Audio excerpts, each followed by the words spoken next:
ఆ లాస్ట్‌లో మీరు సెకండ్ ట్రైలర్ ఒక రేంజ్‌లో పేలింది. దాంట్లో లాస్ట్‌లో వచ్చిన జోకర్ గెటప్ మాత్రం ఫ్యాన్స్‌లో ఫుల్లు ఒక పక్కన ఎక్సైట్‌మెంట్ ఉంది. ఒక పక్కన ఒక చిన్న భయం కూడా ఉంది. ఏంటి అనేది ఆ ఇలా గెటప్? పార్ట్ 2కి జస్ట్ లీడ్ ఒక చిన్న సీన్ అది. హ్మ్. చిన్న షాట్. హ్మ్.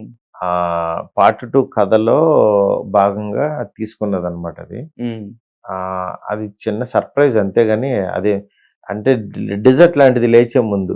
అయితే మరి ముగ్గురు హీరోయిన్‌లు పెట్టారు. ముగ్గురు హీరోయిన్‌లో మెయిన్ హీరోయిన్ అని అలా ఏమన్నా ఉంటదా? లేకపోతే మొత్తం అందరితోటి ఆహ్, మెయిన్ హీరోయిన్ అని కాదు. ఇద్దరు 'మాళవిక', 'నిధి' ఇద్దరు కూడా హ్మ్. సినిమాలో చాలా కీ రోల్ హ్మ్. మెయిను. హ్మ్.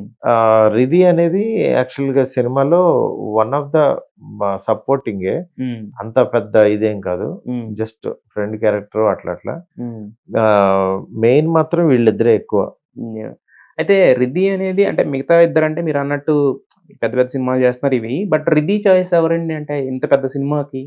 అంటే ఈ సినిమాలో అంత పెద్ద క్యారెక్టర్ లేదు. హ్మ్. ఓ పెద్దోళ్ళని తీసుకొచ్చి చిన్న క్యారెక్టర్‌లు చేయించలేం గదా! హ్మ్. అందుకని చెప్పి ఒక తర్వాత కూడా ఫ్యూచర్‌లో స్టార్ అయ్యే ఇది ఉంది ఈ అమ్మాయికి. స్క్రీన్ ప్రెజెన్స్ ఉంది. పెర్ఫార్మన్స్ చాలా బావుంటది. హ్మ్. హ్మ్. అందువల్ల ఆ క్యారెక్టర్‌కి ఆ అమ్మాయి సరిపోద్దనే పెట్టుకున్నాం. హ్మ్. చాలా తక్కువ సీన్‌లే ఉంటది ఆ హ్మ్. అమ్మాయి. ఓకే.